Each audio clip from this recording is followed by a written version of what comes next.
Ooh, man.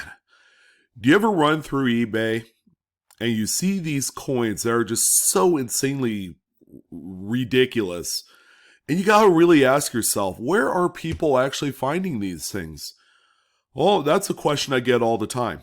And after talking with a number of professional numismatists, people that have been in the industry for 40, 50 plus years, you know, there is one main consensus where a lot of these pretty insane mint errors come from. The really spicy stuff that's like, yeah, there's no way that you could find that out of just a roll of coin, right? Like this right here. This dime that's a bonded die cap mint error, amazing eye appeal. Wow. Yeah, it's super impressive, but look how big that thing is. That thing obviously would stick out like a sore thumb if it was in a group of coin and some bank employee was, trying to roll those things using their machinery. It's like, oh yeah, geez. But look, I mean, there are mint errors that go all the way, up to some of the most recent, um, coin series, like statehood quarter series. Look at this Delaware state quarter, counter brockage die cap Delaware quarter mint error, and I mean, look at the price of the thing. $2,500. It's probably worth pretty close to that. Obviously, these are not confirmed sales, and there's like older coins kind of mixed in there as well. But it really is a thought-provoking type of subject. For if you looked at kind of like both sides, there are people that say, well, there's got to be some backdoor shenanigans. There's a mint employee that conspired to work with, this person, and, they found out a way to, sneak these things out of there and then into collectors' hands. Well, first and foremost, if that were the case, those were the type of coins that would obviously get confiscated. It's like, we're not going to allow this to just be out there for whatever reason. And that's kind of like the one side of the story. The other side is, the more legitimate type of vehicles of getting these things out there into circulation for people to discover. Obviously the big one is that they're sent out in mint bags. And they're the canvas bags. Probably has Fed Reserve Bank of blah blah blah on there. They're sewn in a ways that you just pull a thread or something and they come apart, and you could go and have fun searching through it. But keep in mind, it's all singular dates. That's what you find out of there. You're not generally gonna come across a mixed bag of various dates of cents or nickels or quarters straight from the mint. They're all solid date, and that's how they kind of pass it off. The Fed Reserve Bank probably is the one that sorts through it, because the U.S. Mint, I don't know, they have different ways of packaging these things up into big old ballistic boxes and all that great stuff. That certain times in the life cycle of the mint, the methods have changed. But also you've also heard of like, esteemed mint employees and directors, meeting with politicians, and as a peace offering, they exchange, this and that and so on and so forth. And, someone prominent ends up with a extremely rare coin. 1894S Barber dime, anyone? That's a great example there as well. So, but when we look at these, there are a lot of more recent date of coins. And, obviously the question comes to mind is like, well, there's absolutely no way that you could find this just searching through pocket change, nor would you ever, be able to find one of these going through coin rolls. I mean, that seems kind of far-fetched considering the size differential of a lot of these coins. When we're talking about double struck coins, I mean, come on. Yeah, do you think these things actually fit inside of a paper roll? No, they don't. But what's kind of like mind-boggling are some of these coins have actually circulated This thing just looks damaged. That thing's damaged. But you look at some of these and they got circulation wear on them. So obviously people at one point had no problem spending these things, you know? Double struck coins like this, whether they're the second strike's way off center or it's struck in collar twice. You know, those are all very, very cool errors, very valuable as well. If I found one, more than likely it's going to stay in the collection forever. But yeah, there's some pretty remarkable stuff that has come out into the open market in just the last 20 years. That really begs the question, where do all these things come out at?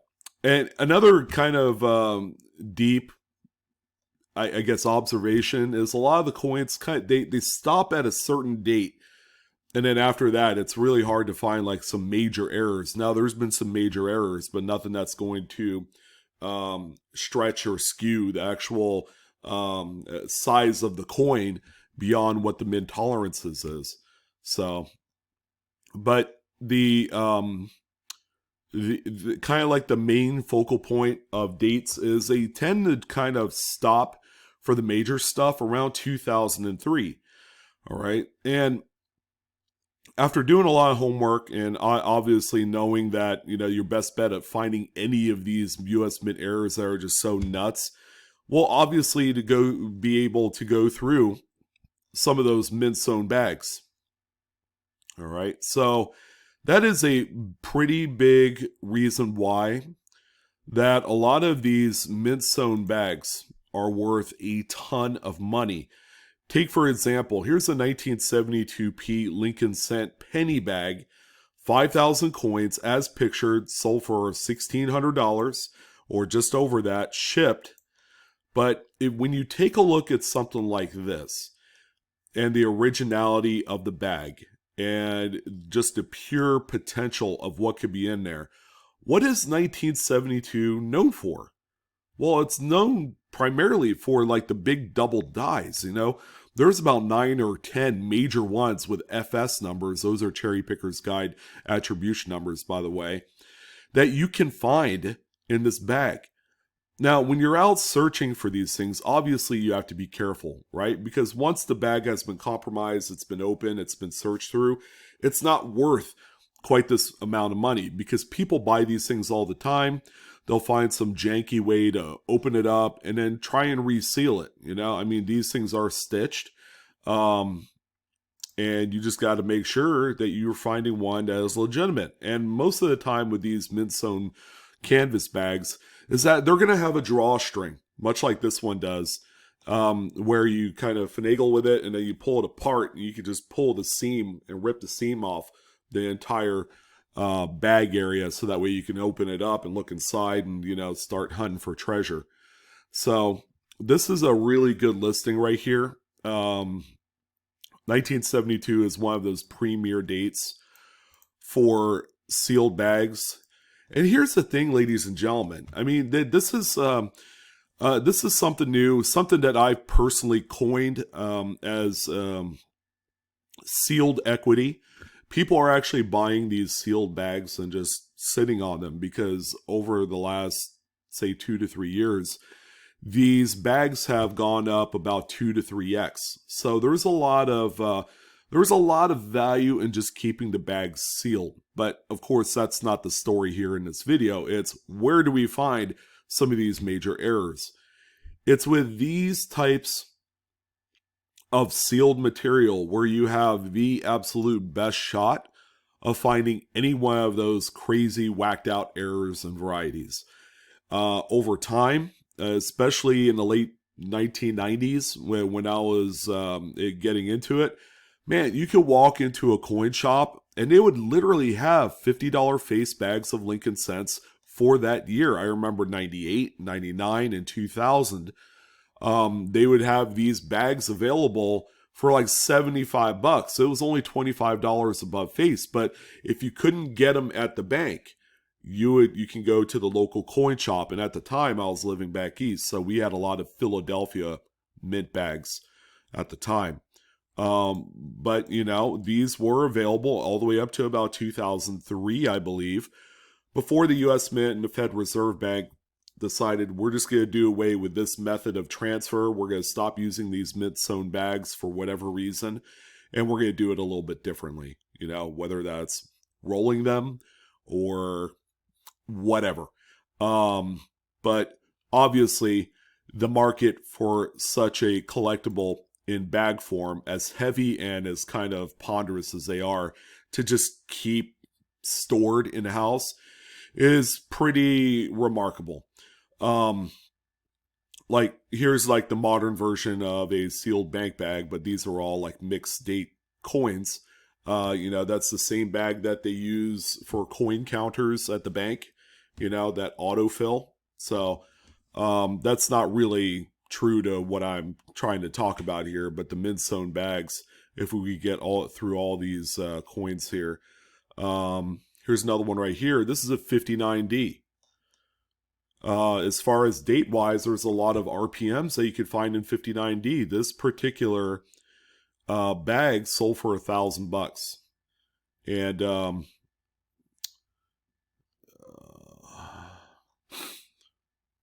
here's another one here. It was this Binion Horde.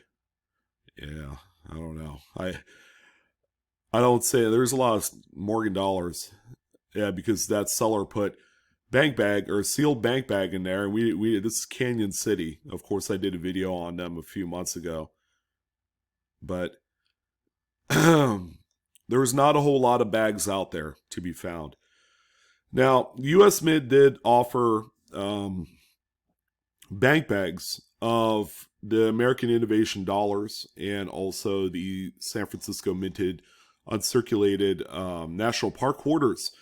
Now, in reality, these don't really count because obviously they've been cherried, and you know the quality control is such where you're not really going to find too much in there in the way of rarities. Excuse me, allergies. But there's not a whole lot that had sold. Now there have been here's 3 sealed bags, $100 face each, of 1979 Susan B. Anthony dollars, PDNS. That's interesting. And you find them in a couple different, you know, varieties. There's a lot of U.S. Mint sealed product. Here's another one here, 65. Not exactly your run-of-the-mill desirable date, but $370 for a $50 face bag of BU pennies of one date. Again, the opportunities and the possibilities are endless with these bags. These are the type of bags you search through and you look for varieties and lots of errors. One of my favorites is, of course, double struck coins, particularly the ones that are struck in collar, whether they just rotated in collar or they flip over. And you get the secondary strike with both the obverse and reverse die designs on the same side on each side of the coin, which is really cool. But normally, that's where you would find a lot of these coins, would be in these bags. Along with the big bonded die caps and all that stuff, those have been found in those mint-sewn bags. And there have been a number of people, especially around 2007, right before the recession, I knew of people that were going through those bags, and they were single-handedly feeding inventory for coin shows that they had at the time, just going through those bank bags, mostly looking for errors, you know, cuds, die breaks, you know, all sorts of great kind of like top-end trendy type of errors that you don't normally see. They were coming out of those bags. And here's whatever, this one's 5,000 pennies. That doesn't really say anything more than that. Here's a 1974 Philadelphia. I mean, the Philadelphia mint-sewn bags are the most desirable because they screw up more at the Philadelphia Mint. So your best bet of finding error coins are obviously going to be from there. But this is a $50 sealed bag. It looks legit. It says Philadelphia on it. And by the way, this is what all the U.S. Mint type of bag print would look like from the 70s, I believe the late 60s, 70s, and 80s. Possible aluminum cent, you know. That's a rarity, but you never know. You could find one in there. I mean, you're gonna have your best bet looking in here for something like that than you would anywhere else. So, one last thing before I let you guys go, we're gonna take a look at just some current listings of some of these sealed bank bags. Like here's the 1945 vintage original sealed bank silver coins, bag of silver coins, U.S. Mint set. I don't know exactly what that is. Here's a sealed 1958 Lincoln wheat cent bag. That's a odd date. You don't see that too often. Anything from the wheat cent era or design is pretty rare.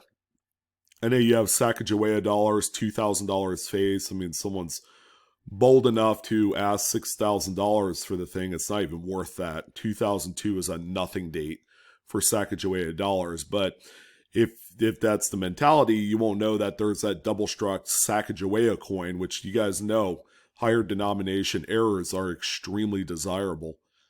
Here's another 2002D.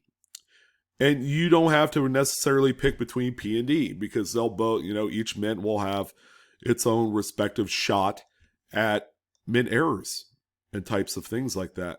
Here's a 93D cent bag. Here's a 73S, San Francisco, $1,300. I mean, not cheap. If you guys are sitting on some of these, now might be a good time to kind of move some of them while the market's hot. Here's a 72S. There's a lot more available for sure compared to, of course, you have to justify paying $800 for, a 93D bag. There is that too. And then you find some world coin ones in here as well. Here's a 68S. That's a different date. Lincoln Cent bag, 5,000 coins. It says not sealed, so you want to make sure that the bag is sealed. This one is not sealed. I wouldn't touch that for any amount of money. I would even pay double face for something like that, even if the coins were mint state red. But you guys get the big idea. Your main source of some of the biggest, wildest errors are going to come from these mint sewn bags pre-2003. I think that was the last day. It might be 05, I'm not sure. But that's where all these big, ginormous errors are going to come from. If you're going to invest in them, you have to really decide, do I want to open this? Because if I don't find anything, you're kind of left, with what you have, and you're going to lose a lot of money, especially if you pay toward the top end of what these are going for. There's a lot of bags that are selling for upwards of $1,000, $1,500. Those are quite risky. I mean, that is literally Las Vegas gambling at its best right there. So just a little something, a little food for thought.